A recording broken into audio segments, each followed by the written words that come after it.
Been waiting in the water, just trying to survive.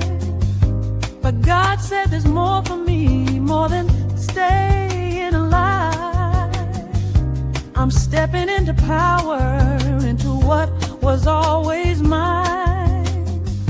Divine joy rising, it's my time to shine.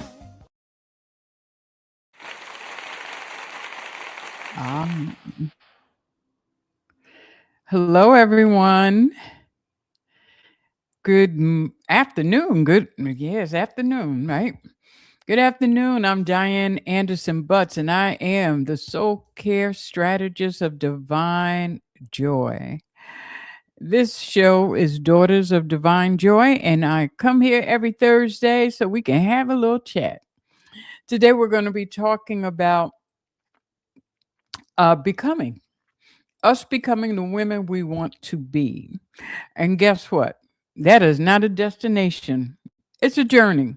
It is a process of being who you were destined to be, God made you to be, and who you desire to be. So there's a mixture of all those things. So I'm coming to you today from the PA Empowerment Network. And just want to say to you, I will be here for you every Thursday. I'm trying to work out. I will be on vacation from the 11th until the 27th. And I'm trying to figure 27th? Yep, 27th.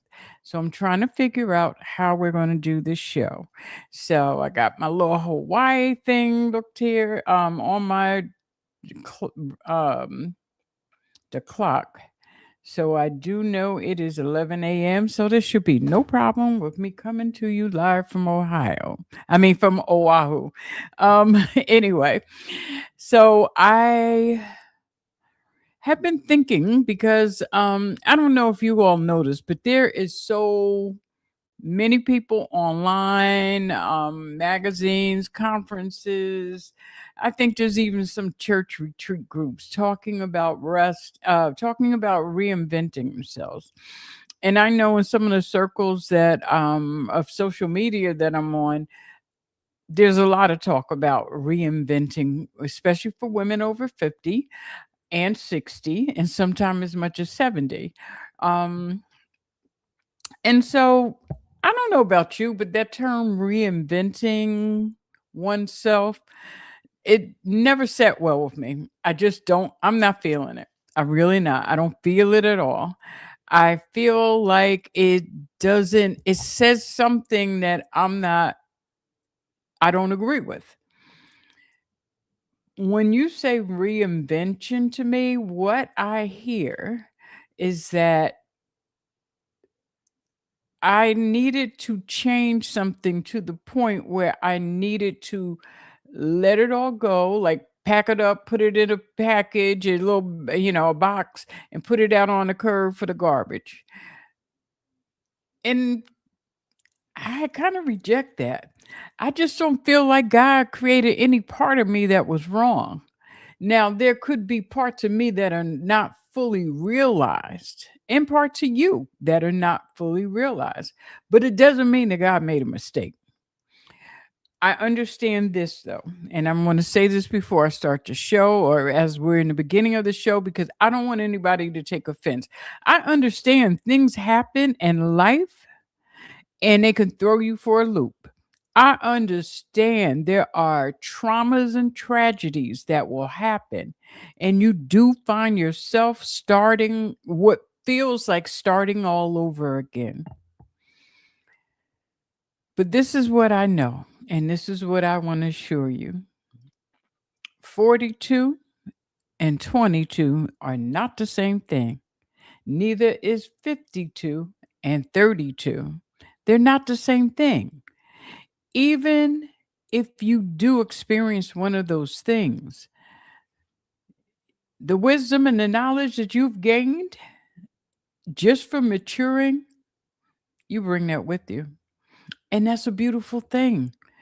That's the beauty of aging because you bring that knowledge with you.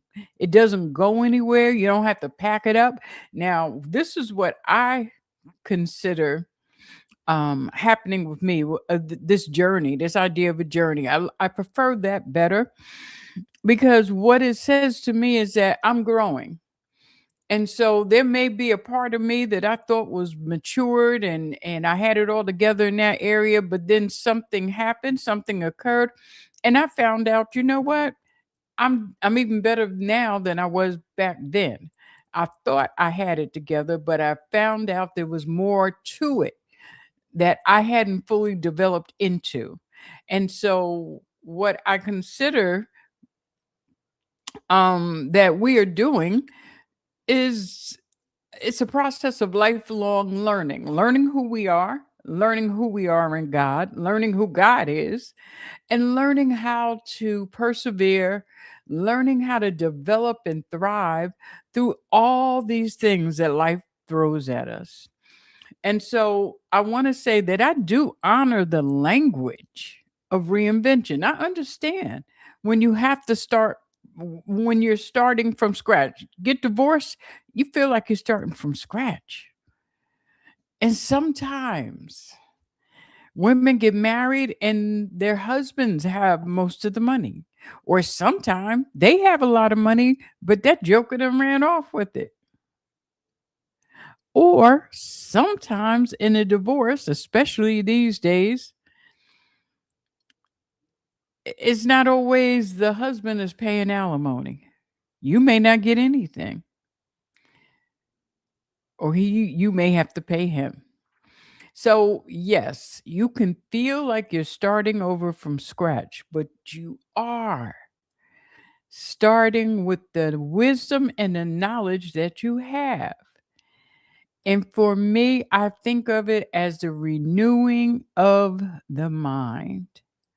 Renewing of the mind. Be ye transformed by the renewing of your mind.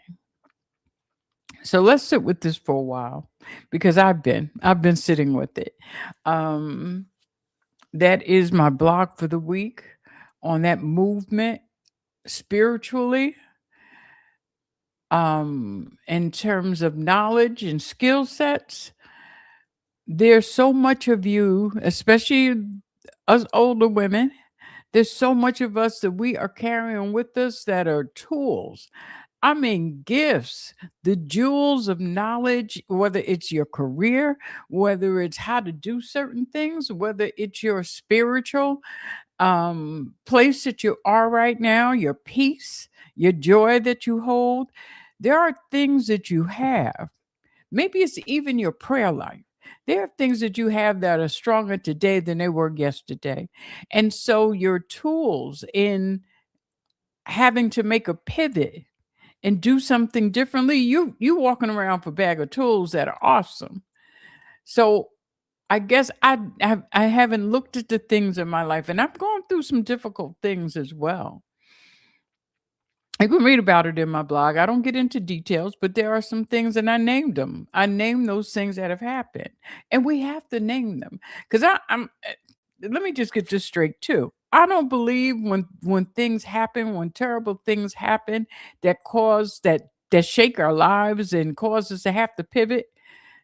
I'm not acting like this is some gift from God and you'll understand it better by and by. Sometimes you're never able to wrap your hands around it. You're never able to understand why that happened at that moment to you. You may never understand it, but you learn how to live through it, grow through it, change through it, adapt through it to get to the other side of it. And the same God that was keeping you before the thing happened is the same God that's with you as you're managing to get through it. And the same God is going to be with you when you get to the other side. Can I get an amen? Okay, where my ladies at? Miss Cat, Miss McCall, Miss Bunny. I know y'all listening. So I want to get into this a little deeper. Um because when I hear reinvention, I just say, nah, I kind of think it's more like growth. It's just something different. I have become, I'm a lifelong learner. I am one of those older women. When I hear about a new technology or a new gadget, I want to know about it. I'll read articles about it. I'll read articles on how to use it. I'll read articles on the danger of it. I read articles on the plus. I may even go to some free trainings that I see advertised on the internet. Alicia Little is one of the women that I love to follow for AI training and advice. She has free things that she does. There's also some low cost things that she does. But when you want to get into the nitty gritty nuts and bolts of how to make money with her, you're going to spend a dime or two. And it's all right because she is extremely, she and her sister are extremely knowledgeable women. And these, women of color. And they are brilliant. So there's somebody to follow. I like AI. I enjoy what it can do. Am very cautious with it. I don't go to it for advice. I do research it for information, and I always check where the information came from and double check it to make sure it's true. I will ask for things like when I'm writing my blog, I want to have it edited. For not the style, because I know the style of my voice. I edit it for just fluency and making sure that my grammar is right and stuff like that. But I don't allow it to give me ideas. I don't allow it to direct what I'm saying. And I push back and I will, no, we're not doing it that way because that's not how I want it. And the other thing is, I know AI doesn't understand feelings, doesn't understand human beings having a human experience on this earth. And so, therefore, my ideas are my ideas. It can't tell me how to write this. And so anyway, yes, I keep up with all of that because I feel like I have to. I don't want to get older and I'm sitting around saying, Lord, I need one of my grandkids to come by here and pay these bills for me. I ain't that chick. I have to know stuff. Okay. I want to know. And so because I love information, I love to have a lot of useless facts and figures, and I say useless because there would be a lot of things that I would know. My friends used to say, "Why do you know this?" They'll ask something about a building being built, or "Oh, I wonder what that is." "Oh, that's a new, apartment complex that's coming. It's for the." How do you know this? "Oh, I read an article about it." Why? Because I thought it was interesting. So, my interests are varied, and so for me, I'm always trying to renew my mind. I'm always in the mode of transformation because I want to be all that I can be. I want to be as close to what God was creating in me as I can be. That's my desire. Now other people may not have that desire, but I'm always reforming, reframing, and transforming. Those are the tools that I use a lot of, in addition to prayer and everything else that I use. But I am a lifelong learner. If I got breath, I'm going to be reading about something new, about something I didn't know about before. It may not be interesting to anybody else, but I want to know. May only read one article, but if it's something I really like, hey, I may read more than that. But it's about the journey of becoming. And this stuff, although it adds to what I am, it does not make me, but it helps me to become all that I can be. I don't ever want to think that when I read a scripture, I'd never see anything new in it. I want to believe that every time I read that, God will show me something new. I will have a gain understanding from reading that. Or else, what's the use of going to church? What's the use of going to Bible study if you're going to read the same thing and never get anything new out of it? And in those moments of enlightenment and awakening, it changes us. I don't care if it's new recipes. I remember the first time I came home, I I never knew how to make collard greens. Okay, so I go to my girlfriend's house, and her sister was a vegan, so she said, "Well, I make my collard greens vegan now." And I said, "What you mean vegan?" She said, "I don't put any meat in them." I said, "You got to put meat in collard greens because my people from the south. You gonna put some meat in those collard greens. I don't care if it's smoked turkey, but you're gonna put some meat in them." And so I'm like, I don't know if I want that. I said, no, I don't. She said, taste them. She said, no, get a bowl. I said, I don't need a whole bowl. Just give me a little fork or something. She said, get a bowl. So I got a bowl, put like a fork full or two in there, tasted them. I was like, oh, these are good. How did you cook them? And she explained how she cooked them. And so I started cooking mine like that. And my mother said, "You ain't putting no meat in them greens?" I said, "No, mommy, you don't need them. Taste them." And she tasted them. She said, "Oh, these are good." She said, "What you put in them?" I said, "Onions and peppers. I put leeks and scallions, and I put garlic." Garlic? I said, "Yes, garlic." And she started cooking hers like that. Matter of fact, my mother even became a vegan. I think she was in her late 60s when she started being a vegan. It lasted for about 10 years. And then one day she had to have, I don't know, she made some ribs and that was the end of that. So anyway, lifelong learning for me never stops. And I believe for most of us, we like to learn some new things. You may not be into AI. It may not be technology or the advances of technology, but maybe it's new recipes and cooking things in new ways. Hey, I made a bread pudding. It was a peach cobbler bread pudding. Whew, child, that thing was good. Now, I would never make peach cobbler well, first of all, I don't know how to make it the way my mother made it. But had I knew how to do that, and had I been so fixed in my mind that I never thought about having it another way, I wouldn't have done it.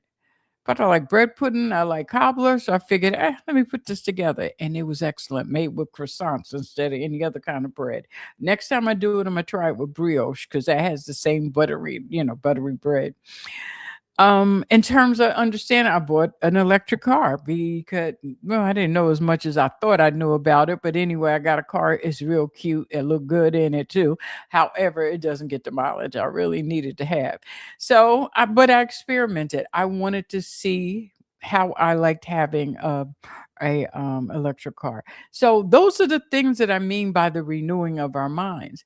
But who we are as people, that can renew as well. You can become deeper in your faith.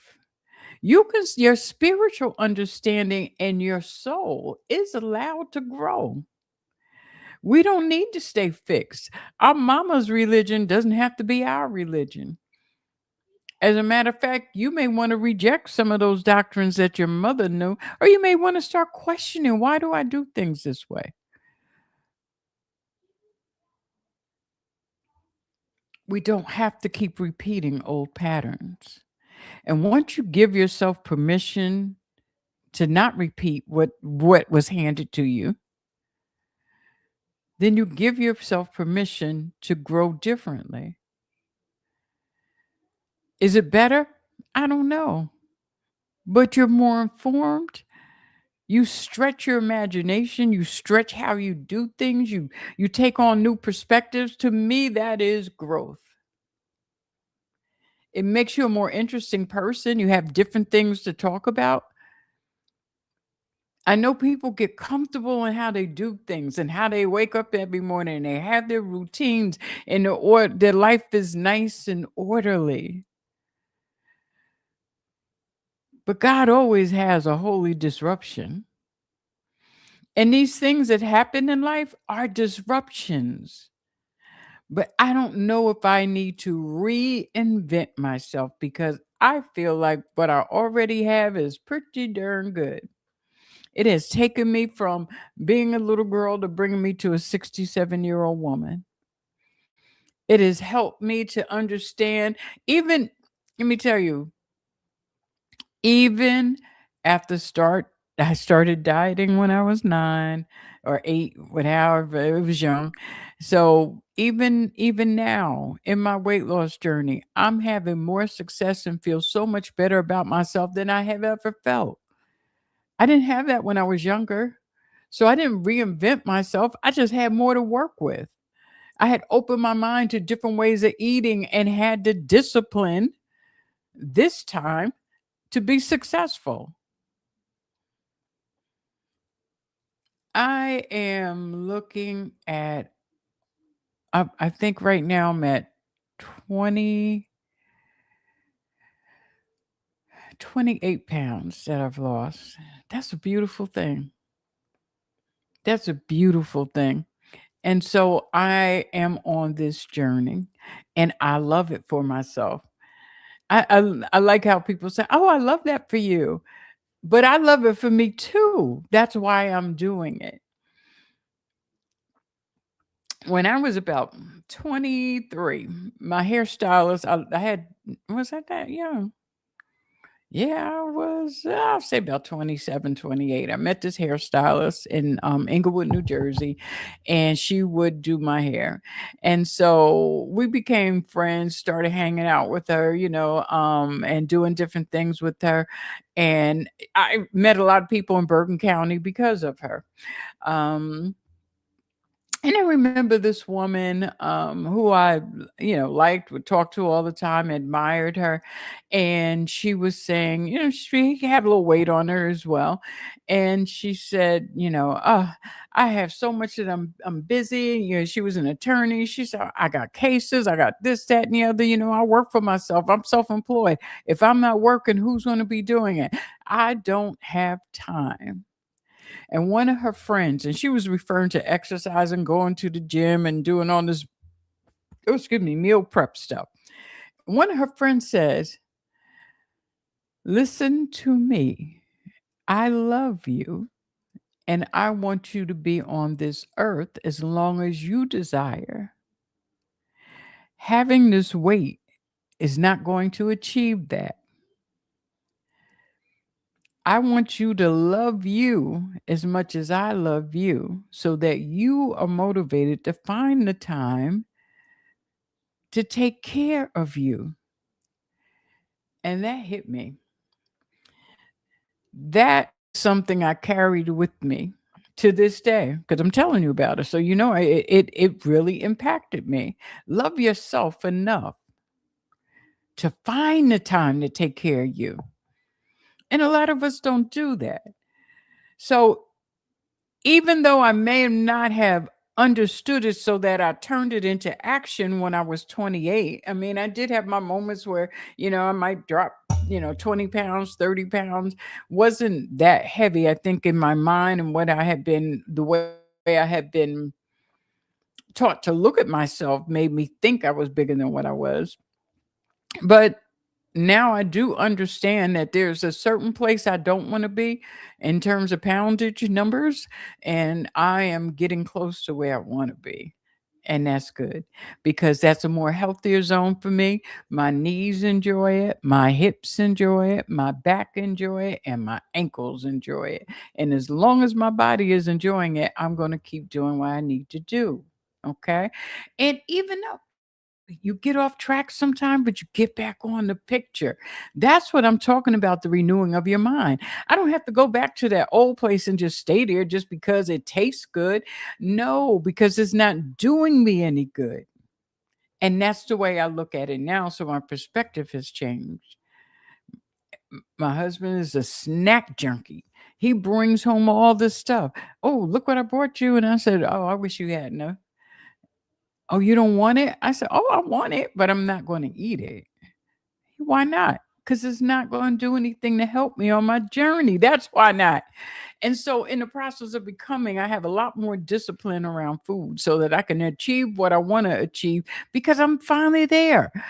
This caught up. So, the journey to becoming is always ongoing. My denomination is part of the Reformed movement, and they say reformed and always reforming. And that's how I feel about myself. I'm always reforming who I am, not reinventing, not starting over, but becoming more. Opening up another layer, finding another depth to who I am. So that I'm not being tossed and froed by the wind and all of this. I don't do what everybody else does just because they do it. Or I feel like it's an expectation. Well, Lord, let me go on out here to this church because I got it. No, I don't do that. I don't. With families, there are some obligations that I will follow through with, but there are times even for family, I'm not doing it. Y'all going to the amusement park? I don't want to go. It's going to be fun. I'm sure it will be for you. I don't like amusement parks. I don't get on the rides anymore, and so I don't want to pay the money. I don't want to be at the park because my family go to the park from opening to closing. Okay, so I don't want to be there for 11 hours. I don't. That's not fun to me. I don't go. Let them go. If they can have fun, I'm going to have fun too here by myself. So now that I know me, I don't have to be bottled up doing things that I don't want to do. I don't have to live up to the expectations of other people if they're not my expectations. I don't have to measure myself by somebody else's yardstick because it ain't mine. And I don't need their validation or approval. So yes, reinventing yourself is something that perhaps you're comfortable with doing, and that's all right. But for me, I look at Paul's explanation: be not conformed to the ways of this world, but be transformed by the renewing of your mind. Your mind. And as I renew my mind, my desire is to be more aligned with God, more aligned, going this direction. This is God's will, and this is where I am. I don't want God's will's over here, and I'm over here in left field somewhere. No, I want to be more aligned. Am I always aligned? Sometimes I am over in left field, and God is right here. But I know God is always with me, and so I try. I make that m- my desire to be what I was created to be and all that I was created to be, all of it. I want all of it, every drippity drop of it. And God knows that. And hopefully I'll be like my mother and will live until I'm 90 because I wanted to be all I could be. And next year, my husband and I have made a decision not to travel. He says he's not going anywhere. I said, I am limiting where I'm going. Maybe a long weekend in Martha's Vineyard. We're going to Arizona for a week, but we're staying in this country. We're not doing things that are $5,000, $10,000 for two of us to go on vacation. We're not doing any of that. We're not even going to spend $5,000 because we have other goals that we want to accomplish. I have some things I want to do. He has some things he wants to do, and we have some things we're going to do together. So we're saving our money. All that. And this year I spent a lot on travel. Okay, so we're saving our money, and that's okay because we're not saying we're never going to do it, but we're going to cool out for about a year. And that's just enough time I can get my office together. Um, there's some things we want to do around the house. We're gonna pour into us in our home. Um, and so we do these things because not because we're climbing, but we want to be able to give ourselves the best that God has for us. And if we're not being good stewards of that, then how can we have the best of what God has for us? And the same goes for you as a person. I believe that my latter days are my greater days. And so I live for this latter greatness, this is latter glory. And that's why I got to keep learning and transforming and renewing my mind because it gets better with time. Things change, but it get better if you allow it to. And so where I am now with my ability to have peace and have joy, the calm that I feel in my spirit, the sleep that I get at night, whoo, I want to have at least 20, 30 more years of this because it feels good. It feels good. But I also want to have my body working and moving and all that. So we have seasons in life, and I have been a single, carefree woman. I had a season of that. Adopted my daughter. I'm in a season of motherhood. Got married when I was 59. Now I'm in a season of being a spouse. And these are roles in my life, but each role adds another layer to who I am. Each role teaches me something new about myself and about God. Because with all new roles, there's challenges, and with all challenges, there's something you got to learn. And God shows up differently because your needs are different and what you know about God are different. So that's why it's different. Okay. So when I say renewing of the mind, it's because there's the one guarantee in life is that things are going to change. And so with these various seasons, I have learned different things. Being a grandmother is not like being a mother. It's a lot more fun because you don't really got to, raise them. You just have fun and enjoyment, indulge them. That's what you do. And so um, it's making me understand that the things that I developed as I was going through, as I was experiencing burnout from work, as I was healing from trauma, as I was struggling with difficulty in relationships, those things added to me. They didn't feel good at the time, but they added something.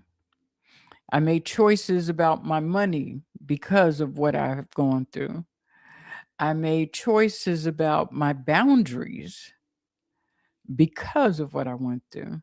I made obvious and intentional choices about how I spend my time because I know at 67, each day is precious and you don't know how much time you have. And like my mother said, I think I got 90 in me now. Let's see what the Lord's going to say.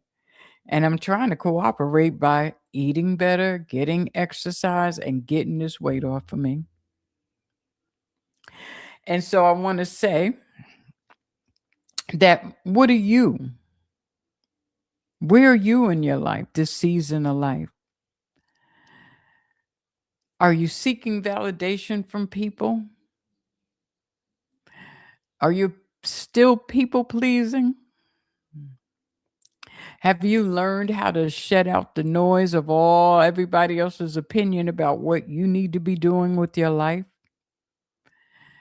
Have you learned the language of boundaries to be able to tell people no, not now, or no, not ever? Have you built into your life a steady rhythm of spiritual practices that help you to refuel, re energize, and renew your mind? Have you found an adequate way of resting? Now, I know some of y'all that's in perimenopause probably say no to that one because rest is not easy. I know I had insomnia, still get it sometimes. And so that could be difficult, but it doesn't mean you can't take a nap. It doesn't mean you shouldn't take some time just to have quiet and wind down so that your nervous system is more relaxed, so that you're not on high alert, so that you can find a rhythm of breathing that's going to help you to find calm? Do you wake up in the morning and have a routine to get you ready and set for this day, to put your mind right, your heart right, and your soul on point? These are the things we can do for ourselves as we renew our minds, and they help you to renew your mind. I also want to also remind you that renewing your mind is not a single thing. There's not going to be an earth shattering moment when you say, "Woo! See, my mind has been renewed." Well, sometimes you know that because you respond the way you usually respond to the same old stuff, and one as a matter of fact, I remember one day somebody was all getting loud on me and stuff, and I just listened. I got finished, and they finished doing what they were doing. They couldn't get a reaction out of me, so they just left. And I turned around to my friend. I said, "My have how I have grown." And they were like, "Yeah, I was waiting for you to cuss them out." And I said, "For what? I'm too calm right now to be cussing people out. I ain't got time for that. Getting my blood pressure all up, sweating and stuff, spitting, can't, mad. I'm not doing that. I just give people a smile now and keep going. And my silence is not me choking things down because I really don't want to be bothered. I'm not bothered to respond. And so I don't. I save that energy for something more important. Renewing of our minds is a powerful tool in helping you to go deeper in your faith, to manifest all the parts of you that are in there, to get answers to your questions, and to find enlightenment. That's why I do it. That's why I'm so fit on that. That's why I reject the notion of reinvention. Reinvention to me sounds like I have to leave a part of me behind. Every part of me is a gift for me. It's something that I learned. It's something that helped move me from point A to point B. No, I did not enjoy it while it was happening. Yes, I may have cried and I may have shaken my fist at God. I might even have gotten mad at God and refused to talk to God for a while. But once I calm down and once I get through, I realized not only did I make it through, but I realized that God had been by my side the entire time. So, reinvention does not allow me to hold all those things. At least it doesn't seem like it. Maybe somebody can explain it to me in a way in which I think that might sound better to me or make it more understandable to me. Um, but I don't think I don't know if I need that either. Because renewing of the mind has taught me that sometimes I got to release false beliefs. Sometimes I got to stop the unhealthy patterns. I got to stop having unrealistic expectations of myself. And sometimes those voices I thought were God, I need to stop listening to them. Because sometimes those voices tell me, you ain't never going to be nothing. Every time you try something, you fail. This ain't for you. Other people can do it, but you can't. I don't need those voices. And now I learned how to quiet them too. I learned how to reframe what happened to me so that it's no longer a failure, but it was a learning experience. I learned how to extract from that a lesson and call it a lesson. No, I wasn't successful. Yeah, I can even say I failed. But I learned a whole lot about me, and I learned what I want to do and what I don't want to do. So that's valuable. That's gold right there. Why would I want to give that away? I feel like growth is one of the most faithful ways I can respond to God's love. And y'all know I believe love is revolutionary. So if I believe that, revolutions are to change things. And so I change. Revolutions are to improve the way things are done, to tear down systems that are not working and use systems that are working. So those beliefs, sometimes I got to let them go. Yeah, mama may have given it to me. Grandma may have said this over and over, but sometimes they were wrong.